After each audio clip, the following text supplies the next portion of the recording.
the way that we talk impacts the way that we think. And that the ways that we think are often conditioned by society in ways we don't even recognize. So we end up in these boxes that we don't even recognize exist. We don't recognize the walls around us. And so those are the two things that really drive this work, is how can we help people escape those perceived constraints, recognize how their thinking has been conditioned, and recognize that how you talk minute by minute with other people is going to enable or constrain certain outcomes. This is Brand Story, a podcast celebrating the stories of real people who are making an impact on brands, business, and the world around them. Welcome to the Brand Story podcast. I'm your host, Steve Gilman, and my guest today is Lori Britt.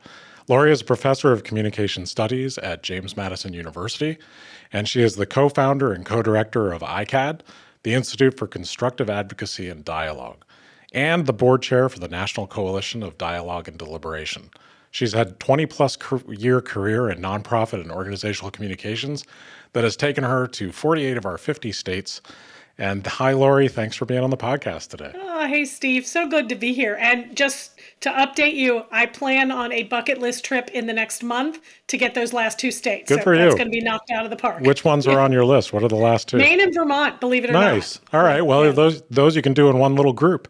Exactly. That's great. Well, good for you. I haven't been to quite that many, but I'm just behind you. I did a trip across country where I got to see a lot of the states, but I have a few missing.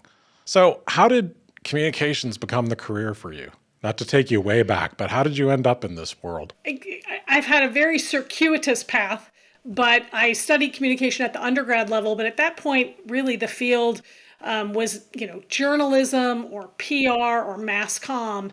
And when I went back to get a master's degree in my late 30s, go back to education, the field had exploded and it looked very different. And what I found was what made me gravitate toward organizational and group communication was I'd been involved in my community. I'd been involved in lots of different ways, and I realized that people didn't do things very well in groups and communities. There was so much dysfunction in the way that people operated.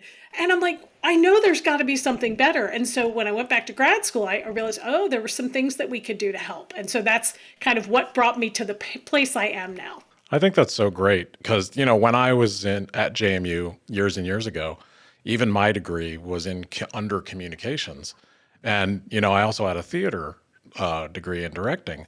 And you're right, communications was this small little window of you're going into PR or you're going to be in advertising or something like that.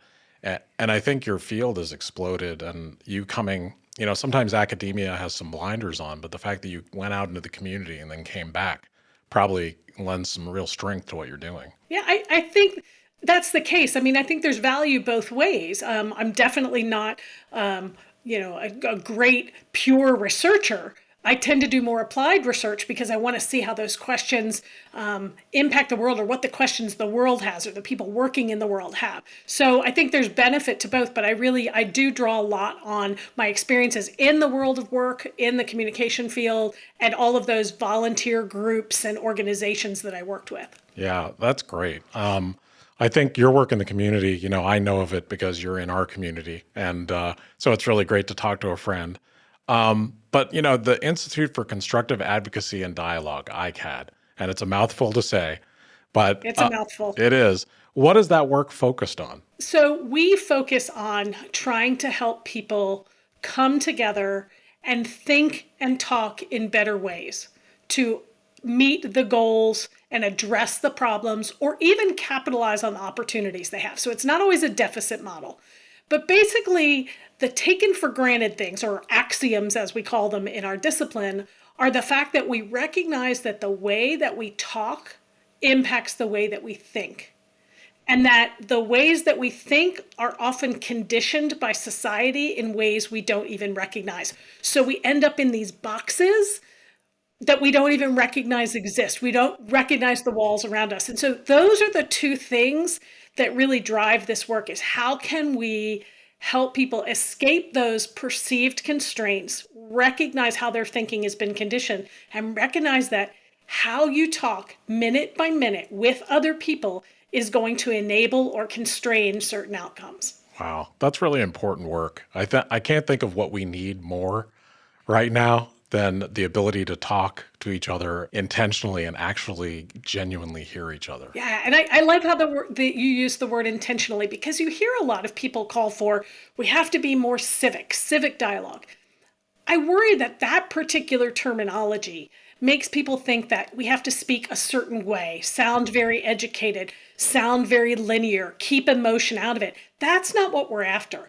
I'm after kind of so it's not civil dialogue, but civic dialogue, where we recognize our shared humanity, that we live in communities together. We have to make decisions together about what kind of community we want to be in, what kind of policies, what we want to have, how we want our organizations to run. So I kind of change it to, intentional and civic talk, not civil talk. That's really interesting because I think the way someone speaks or the accent they have or the vocabulary they have is no indicator of intelligence. So, and Exactly. it's certainly no indicator of value of what they're adding to a conversation. But I think a lot of people, it's interesting what you said when we first started talking about this is communication is almost a schema. And once yours is set, you're just locked in. It's a little bit like a financial schema. Once you're there, you're like, oh, well, I could never make money or I could never communicate with people that are different than me. Yep. And a lot of it is recognizing those schema and how they got built up, and recognizing we have choices. It's just like the work I do as a college professor. Students come in and I'm not trying to tell them what to think, but I'm trying to get them to think, why do you currently think what you do? Who impacted that? How did it get shaped? And you have other choices. Do you want to make different choices or do you not? I don't tell them to make other choices, but I simply tell them, this is how you've gotten, think about how you've gotten to where you are and where do you want to be? And is this helping you? Yeah, I think that's so crucial. I mean, I think you go through education, whether it's, your formative education, high school and all that. And there are certain things you're just not taught. You're taught subjects, but a lot of times you're not taught how to talk and think and communicate with others. It just is assumed that it's going to happen. So depending on what tribe you're part of, the language. So if you're in sports, a lot of times people in sports have a very sports oriented language. It's all win, and then people in other, areas of focus tend to adopt the language of their area of focus. Yeah. And so we might be saying the same word. Yeah, right. But we have a completely different meaning for it. I mean, we do this work all the time. In the work that I do, we're often talking about issues that involve values. And we might both value privacy, but how we define what privacy means to us could be completely different. And so we have to be not only intentional about our talk, but explicit. And one of the things that I think drives this work is helping people recognize that it is okay to be curious and ask people questions. If you're asking from a space of wanting to learn from them, we try and create spaces where people are open-minded enough to hear that somebody else's perspective is different than mine. And that's really what this is all about, because there's a great phrase that I come back to over and over again from a political philosopher, Selah Benhabib. And she said, when we talk with others, we're basically enlarging our thinking. I can't go through my day not having heard your perspective on something. I can't just block it out because I've heard it now. So my thinking now has my perspective and recognizes other perspectives alongside of mine. Wow. That's so key to growing and understanding where others are coming from. And I don't think people go through their lives, their day to day, just, trying to work and live and feed their families, thinking about, what this word or these phrases mean to me might not mean the same thing to you. So that curiosity, like even the word privacy, that's such a good example. Some people that's going to trigger a certain response. Other people are going to think it's a casual thing. The definition is going to be wildly different for everyone. Exactly. Wow. That is complex work. It's simple but complex. Yeah. It's that, and everything in our world, we try and say everything is, there's never two sides to anything. It's a both and. It's both simple and complex at the same time. That's really interesting. I love hearing that because I come from a theater background, and when we're, doing the work we do, I always use a thing from improv called yes and. Yes, we do that a lot too. Yeah. So it's a listening technique where, you're trying to train yourself not to have the but or the interruption in there. You're trying to teach yourself not just to agree with everything, but to go along with it until you understand where it wants to go. And I think that's, not something everyone gets taught. So I'm sure when you're working with nonprofits and organizations and communities, you have a lot of like stubborn positions people take and they don't even know why they're taking them. Exactly. And you have to recognize, so one of the things that we do is when we work with groups or organizations or communities, we're trying to figure out, where is it you want to be? What's your goal? And the work that we do encompasses things like addressing harms and getting people to talk out things that they feel have hurt them. We go for dialogue, which is how do we understand each other in our full complexity. And sometimes we are trying to deliberate or think about the tough choices and make choices together. And sometimes we're trying to take action. So we have to decide on that continuum, first of all, what's the group trying to do? And they might say, we want to take action. I'm like, oh, talking to you, understanding your context, you're nowhere near ready to take action because you don't really understand each other, different perspectives. So you try and figure out where they're trying to get to, and then design a process that's going to acknowledge the challenges they're going to have along the way. And those challenges could be things like differentials in power. There are people around the table who don't have the same power or ability to share their voice and be heard. So how do we design a process that tries to mitigate that and level that? Sometimes there's going to be challenges of frustration. People are like, we've been talking about this forever. There's nothing we can do. I actually just facilitated a group last week, and it was a team that there were some new members and some old members, and some of the people have been doing this work for 20, 25 years. And we mapped out what are some of the biggest challenges, where do you want to get? We used some techniques that I'll talk about a little bit later. And at the end, the best thing in the world happened, Steve. One of the people who's been in this role for 25 years said, we have been talking about the same stuff for 20 plus years. And today I feel hopeful. Oh, and I was like, yes, sure. That's so great. Because that's what you try and get to is talk is not the solution to everything, but it's part of what we need to do. We needed to fully understand, and that group started to really fully understand each other and see, oh, I see what the roadblocks are here, and I see how we're going to need, and I see how I'm going to need to collaborate with other people to remove these. So that was just a really great moment at the end of the day. And when she first started saying it, she's like, we've been doing this for 20 years. And I'm like, oh, geez, where's this going? And then she said, and for the first time, I'm hopeful. And I'm like, yes. Oh, God, those kind of breakthroughs in groups, because groups really get dug in. And, I worked in healthcare really intimately for about 13 years from a marketing perspective, and working with healthcare organizations, worked inside some organizations. And you'd want to talk about silos, nurses trying to talk to doctors and, trying to agree on what X means. I think we could have used your help because that was a handful. I bet. And you said something really interesting that I just want to go back to, that because it's a word that I love that almost never gets said, and it's the word deliberation. Yes. And when you think about organizations, and especially in business, everyone wants to talk and then jump right to action. I feel like just in general, we need to remember to think. So can you talk a little bit about just the techniques and the importance of deliberation? I absolutely can. And I'm going to draw on somebody here because I think he's visualized it for us in a way that is beautiful.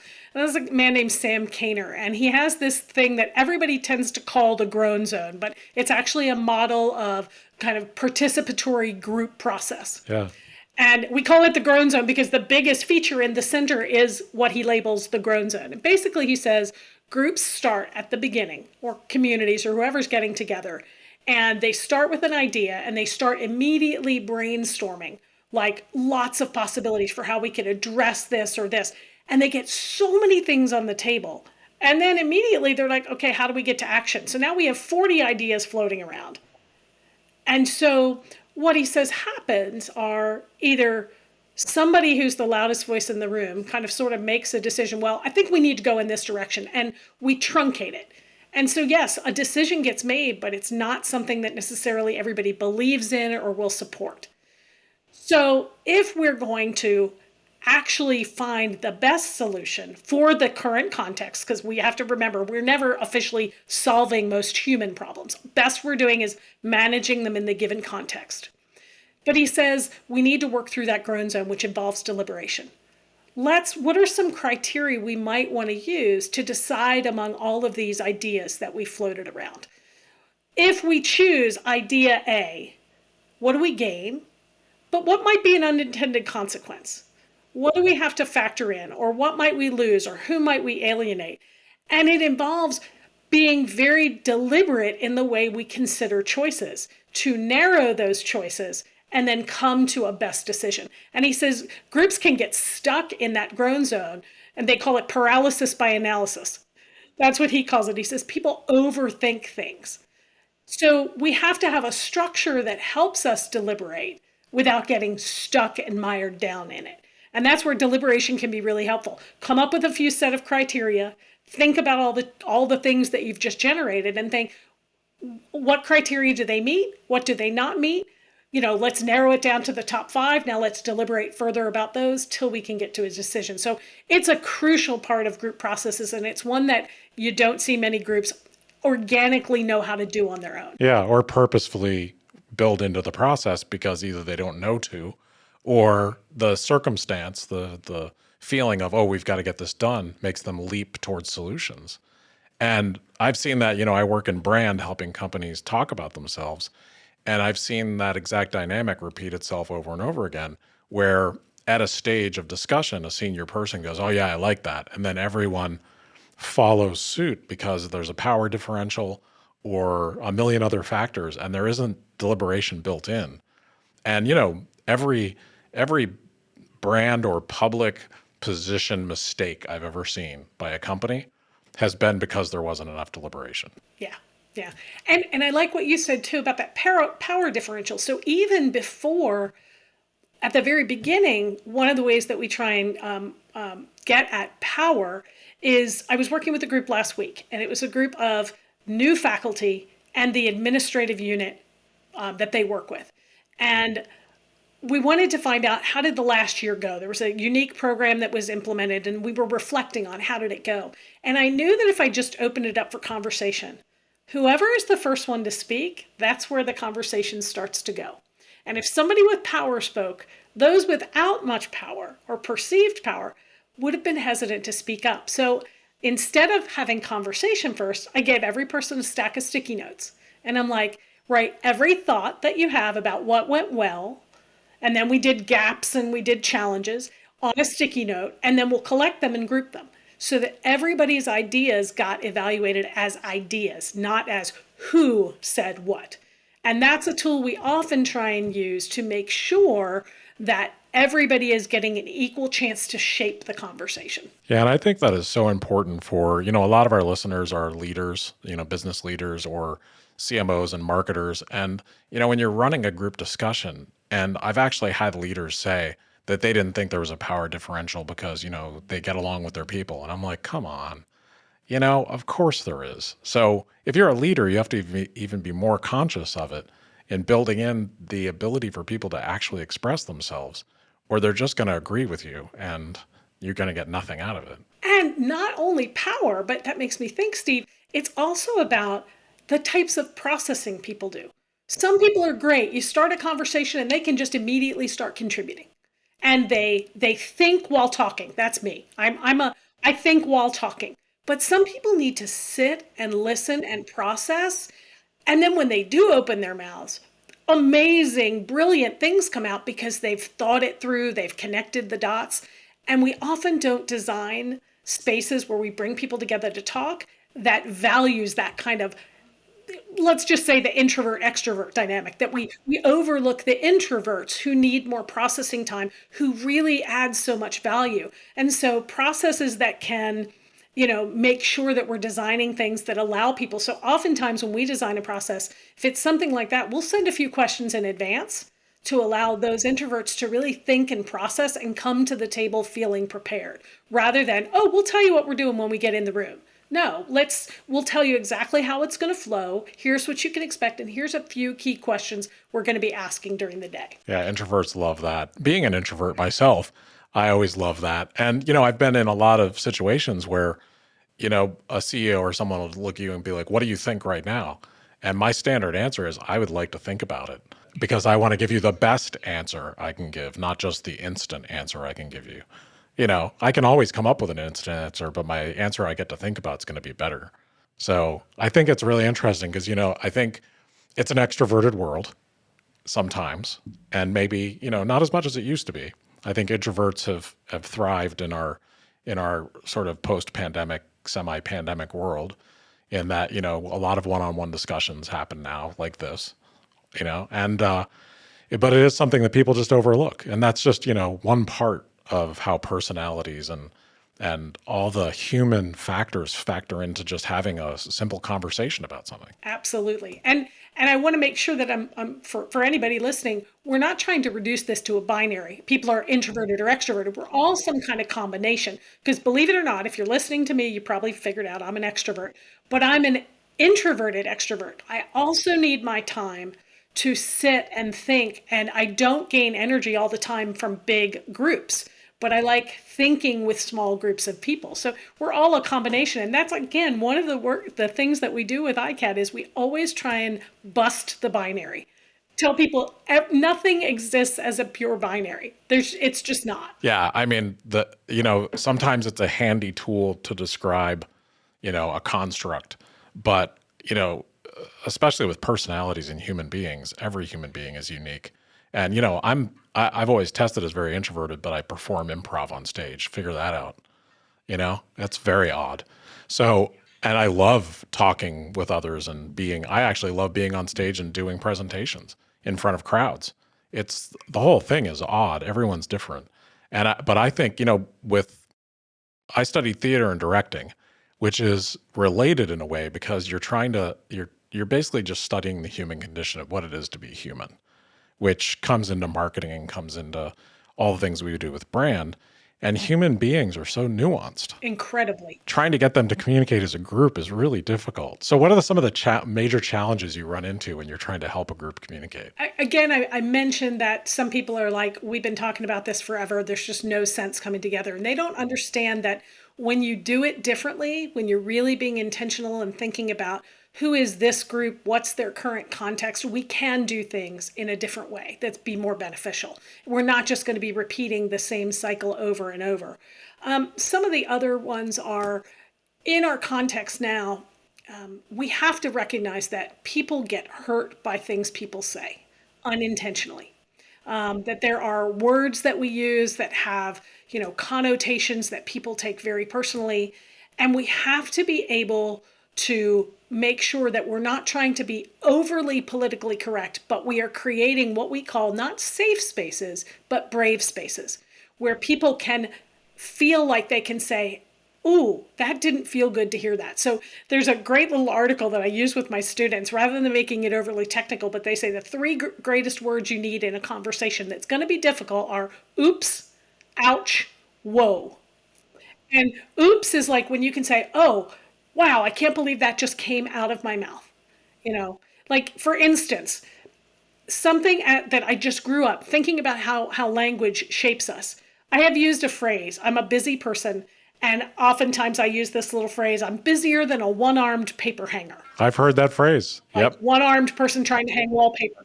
Yeah, you've heard the phrase. Of course I have. But I realize how ableist that is. Yeah, I would never have thought of that. There's phrases like that all around us. There are so many phrases, and so I've started to recognize that I really shouldn't say that. I can come up with something more creative and that doesn't harm anyone. And so somebody can say, like I can say, oops, like, wow, okay, that's something I shouldn't say anymore. And somebody is free to say, ouch, that really hurts when I say something I don't even know is offending. And then people who need to say, whoa, I need time to sit with what's just happened here. We have to recognize we're human. We don't all speak perfectly. Things are going to come out that we didn't intend to come out that way, but we have to recognize that even if it wasn't our intent, it does carry harm or hurt to others. And so just being able to be honest about that in spaces, particularly when we're dealing with issues where people's identities are wrapped up. And so many of the issues we're dealing with in public are intersecting with people's identities. And so we have to be, and a lot of people just are very uncomfortable in spaces like that. So we have to build kind of the guardrails, as we call them. So we create what we call group agreements. Here's how we'd like to ask you to talk with one another.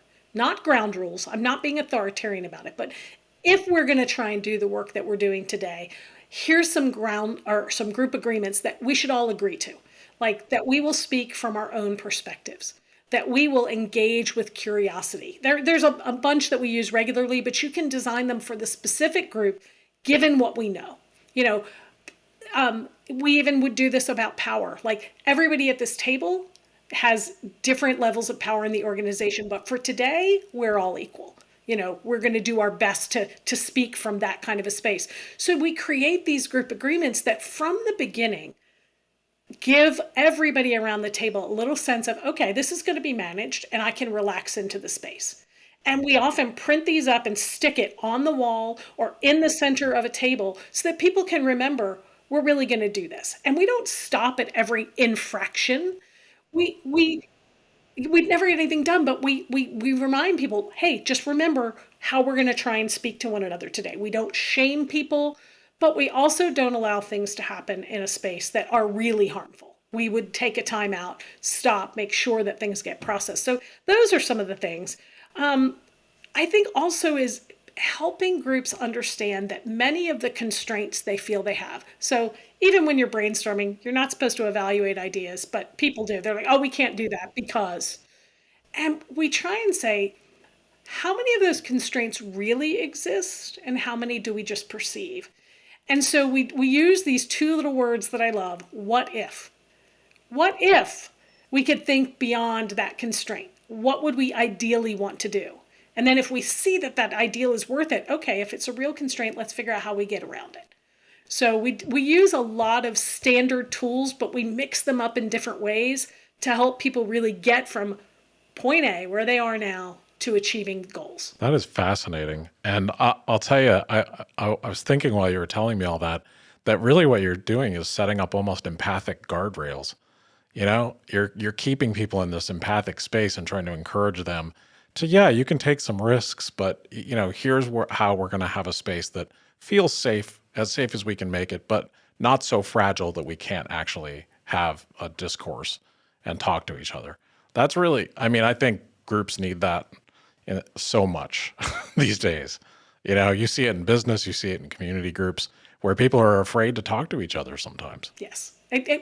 Because we see that modeled. We see people speak poorly and then get called out for it in public spaces. And so we start to think that's always going to happen. So another challenge I'll mention is the challenge of expertise when you've got experts in the room. Because I want to challenge that everybody in the room, particularly as we're dealing with human issues, is an expert. Because we all have either been impacted or we know about the issue from a lived experience point of view. That is just as vital an expertise as somebody who studies this. And so we have to make sure that we are not defaulting to the experts in a room. There are many types of problems in the world where we do want experts. Like I want an expert performing my surgery. And I want an expert building the bridge in our town that has to remain structurally sound for 30 years. But when it comes to human issues, we all have expertise. When we're talking about issues about housing affordability, when we're talking about issues about, human rights, everybody has issues. When we're talking about poverty, when we're talking about transportation. We were just talking about transportation in our town, and there were things I had no idea about. I did not know our local bus system does not run on Monday or Sundays. I did not know our local bus system has a cap of how many shopping bags you can bring on with you. So when you go to the store, you can only fill enough things that fit in, I think it's 4 bags, or you're not allowed on the public bus. This is an expertise that people know because they live it every day. And I was completely unaware of it. And that shapes how we have conversations about how do we address more accessible public transportation in our community. Absolutely it does. And it comes down to authentic listening. If you're not willing to listen to the people experiencing the thing, and especially when it's any kind of human endeavor, I think about that from the brand or marketing perspective. There are so many experts, and honestly, I have friends that say, let's kill the word creative because everyone thinks that it makes them not creative. Everyone's creative. Everyone has ideas. And I've always thought of people who work in this industry like us. We're just border collies. We just help you. We're just running around trying to help everyone get to the same spot. And it is a very human thing. So, is there anything else that you think makes people hesitate to participate? Because I think participation is hard to get these days. People want to stay in their own bubble in a lot of ways. It is. I think another thing that makes people hesitant is we've been locked into this binary of Republican, Democrat, conservative, progressive. These labels don't describe most people. Like you said earlier, we are much more nuanced than that. And yet they think if I come to this space, I'm not going to be listened to because there's going to be a bunch of liberals there, or there's going to be a bunch of conservatives there, or I don't want to sit in a space and listen to a conservative or listen to a liberal. If we would just realize and come into the space as humans, it is amazing what's possible. One of my very first public events that we held when I came to this community and was really getting ICAD going, we did this was after Sandy Hook. So here we are again with another school shooting, right back in the same place. But it was right after Sandy Hook, and there had been some events in our community where there were panel discussions where people were talking about the issue to the community. And the community said, we really want to talk to each other about this issue. And so we specifically named the event Guns, Security, and Public Life. We didn't imply that guns were part of making a community secure or make a community less secure. We're like, we want to explore that together. And we reached out to a lot of different people, and we had people in the room who sold guns. We had people who were pacifists.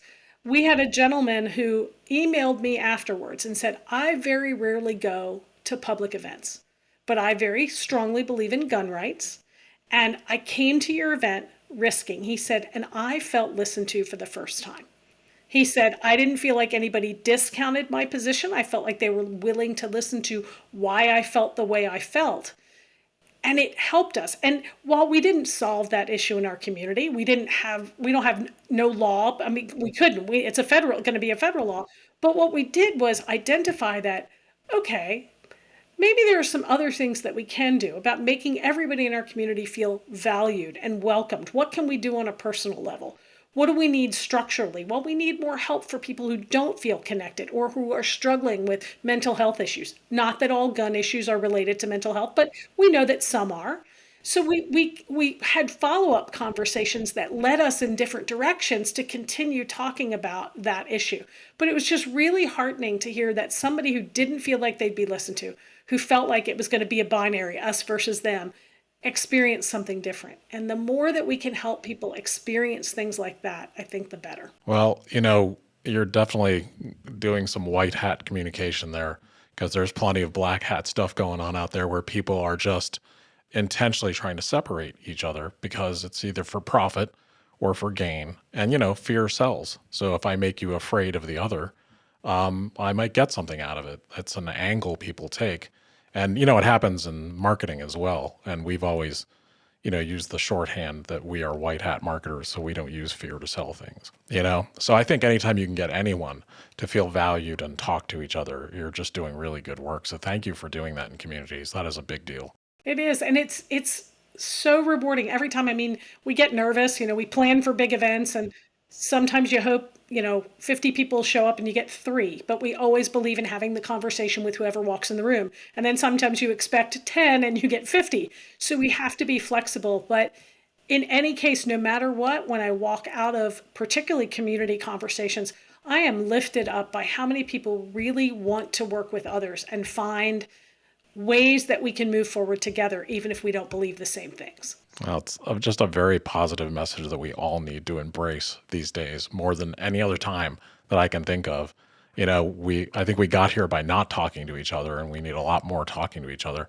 So how have you seen the need for community dialogue change over the years? I think it's more needed than ever. But I also think that where we're finding the most success is at the local level. Because I think right now people are like, oh, you've got to bring the politicians together in the Capitol. And yes, there are some organizations that try and do that and help people talk across the divides.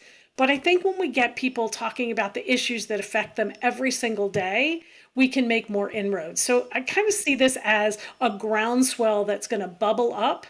And once people experience this kind of talk and this kind of possibility when they feel listened to and heard, and they hear other people and they're impacted by that, I think they're going to demand this kind of interaction more and more. And so I think it's going to bubble up and rise up to the top. I certainly hope so, and I love the work that you and ICAD do. I think it's so needed in our community and every community. So with leaders and organizations, so a lot of time leaders make the decision of whether or not they're going to engage in this type of activity.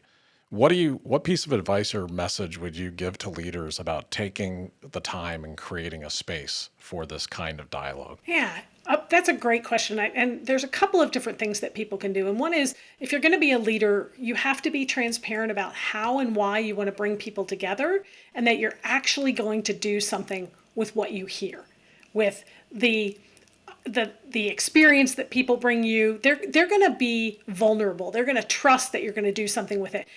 There's a variety of different ways you can use it. You can say, we're going to take this into account as we make the decisions, or we're going to share that decision-making authority, or we're going to get a smaller subgroup of people who participate in this to help us make the decision. But whatever you choose to do, be transparent. The second thing is, if you're going to do this, make sure that you understand and understand how to reach people where they are. These efforts, you can't just say, show up at X building one time, because people have real lives. They have to know that you're going to do something with it. They have to have multiple ways to connect with you. So while I am biased, I will admit, to face-to-face interaction, there are many ways that we can also engage with people online in ways that get at dialogue and deliberation. But you've got to think about, what are the constraints that might keep people away? How do we reach a diverse set of the population?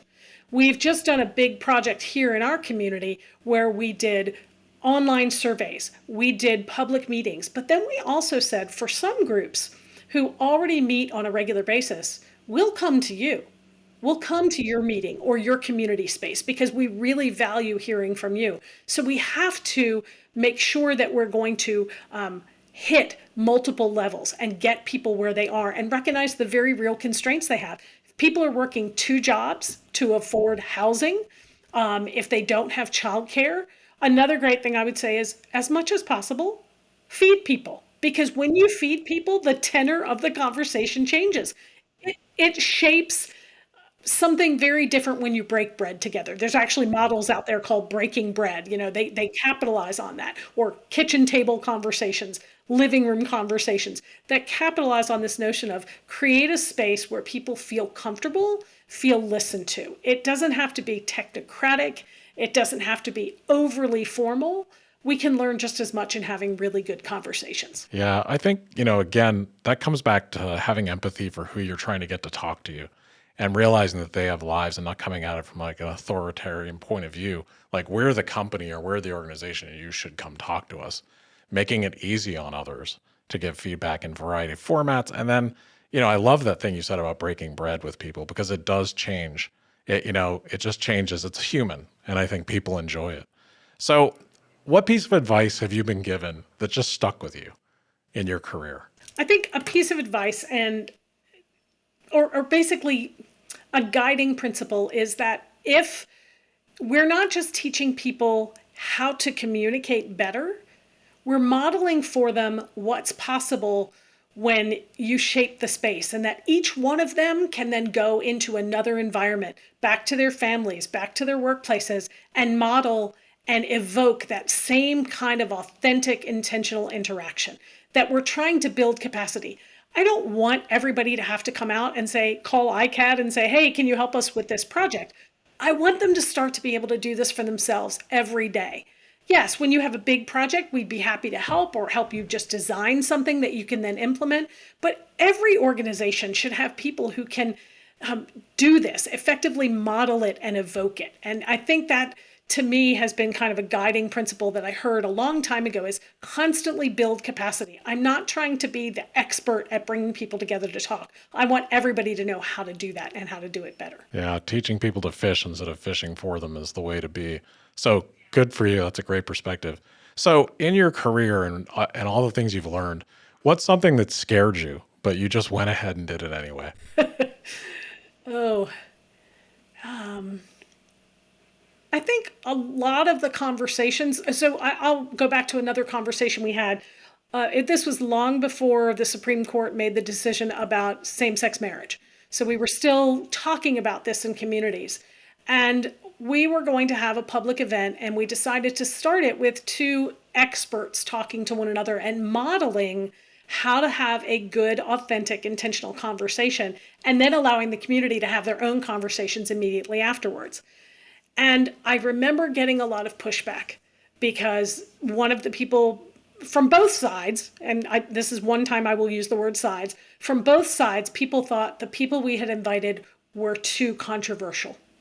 And I'm like, but if we can't get those kinds of people to sit and have a conversation together, what hope do we have? If I put limits on who should be allowed to come to the table to talk, I've completely undone everything I believe in. And I will say that that event, I moderated the conversation between the two of them, which I didn't have to do much moderation. Basically, I was asking them questions, was amazing. And then the community had a conversation, and both of the speakers came to me and said, well, what would you like us to do while the community is talking to one another? They're like, would you mind if we just go over here and sit at a table and continue our conversation?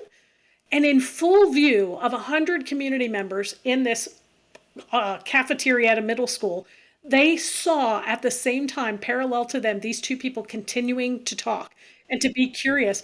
And it was just so powerful symbolically that, yes, this is possible. So I think I've been scared because sometimes people think, oh, you can't bring these people together into a space. And I'm like, but if we believe in it, we've got to try.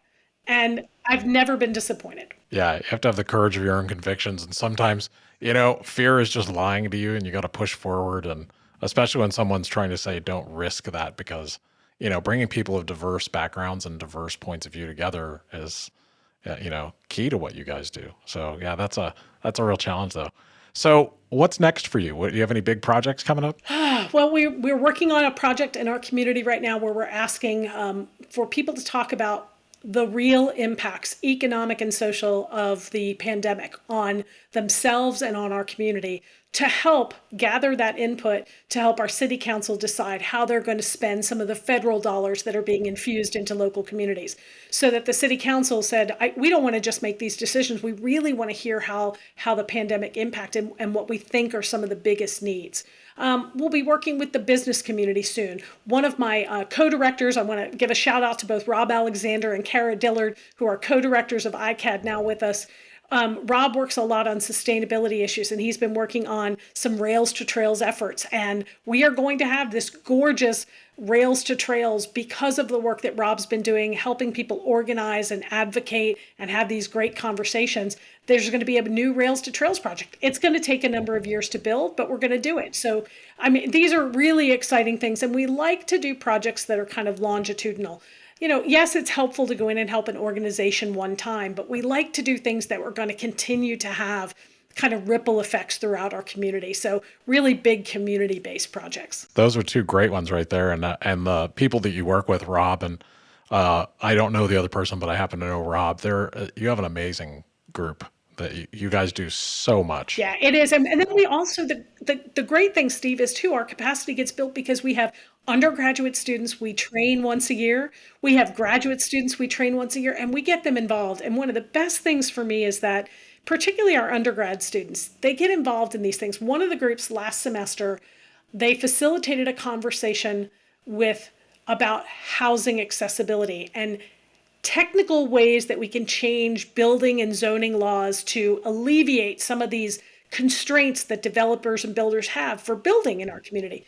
And of course, my students knew nothing about this. Like, they don't even know zoning laws exist. And what I loved is how much they learn about public life by doing this. They don't have to be experts, but they have to know enough to ask some good questions and be curious and ask a question that might sound very naive to the people around the table who do this for a living.